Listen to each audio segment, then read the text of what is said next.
Literacy വേൾഡിലേക്ക് ഏവർക്കും സ്വാഗതം. ഇന്ന് സെപ്റ്റംബർ 8 ലോക സാക്ഷരതാ ദിനം. എല്ലാവർക്കും ലോക സാക്ഷരതാ ദിനത്തിന്റെ ആശംസകൾ നേർന്നുകൊള്ളുന്നു.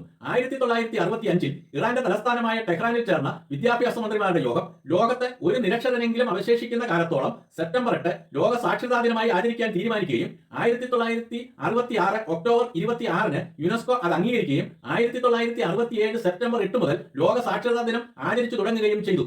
സ്വാതന്ത്ര്യം നേടുമ്പോൾ രാജ്യത്തിന്റെ സാക്ഷരതാ നിരക്ക് കേവലം 14%, കേരളത്തിന്റേത് 42%. ഒന്നാം പഞ്ചവത്സര പദ്ധതിയിൽ തന്നെ സാമൂഹ്യ വിദ്യാഭ്യാസത്തിന് തുടക്കം കുറിച്ചു. കാർഷിക പ്രവൃത്തിന്മുഖ സാക്ഷരതാ പരിപാടിയിലൂടെയും പ്രവൃത്തിന്മുഖ സാക്ഷരതാ പരിപാടിയിലൂടെയും അനൗപചാരിക വിദ്യാഭ്യാസ പരിപാടിയിലൂടെയും വയോജന വിദ്യാഭ്യാസ പരിപാടിയിലൂടെയും മുന്നേറിയ രാജ്യം 1988 മെയ് 5 ദേശീയ സാക്ഷരതാ മിഷൻ രൂപീകരിച്ച് പ്രവർത്തനങ്ങൾക്ക് കൂടുതൽ ശക്തി പകർന്നു. 1989 ജൂൺ 25 കോട്ടയം നഗരവും 1990 ഫെബ്രുവരി 4 എറണാകുളം ജില്ലയും 1991 ഏപ്രിൽ 18 കേരള സംസ്ഥാനവും സമ്പൂർണ്ണ സാക്ഷരത കൈവരിച്ച് ചരിത്രത്തിൽ ഇടം നേടി.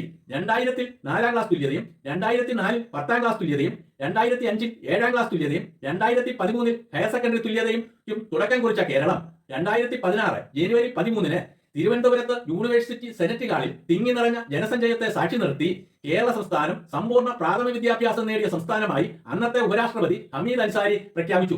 രാജ്യത്തിന്റെ സാക്ഷരതാ നിരക്ക് 80% എത്തി നിൽക്കുമ്പോൾ ഏറ്റവും കൂടുതൽ സാക്ഷരതാ നിരക്കുള്ള രാജ്യത്തെ 10 ജില്ലകളിൽ 6 കേരളത്തിലേതാണെന്ന് നമുക്ക് അഭിമാനിക്കാം.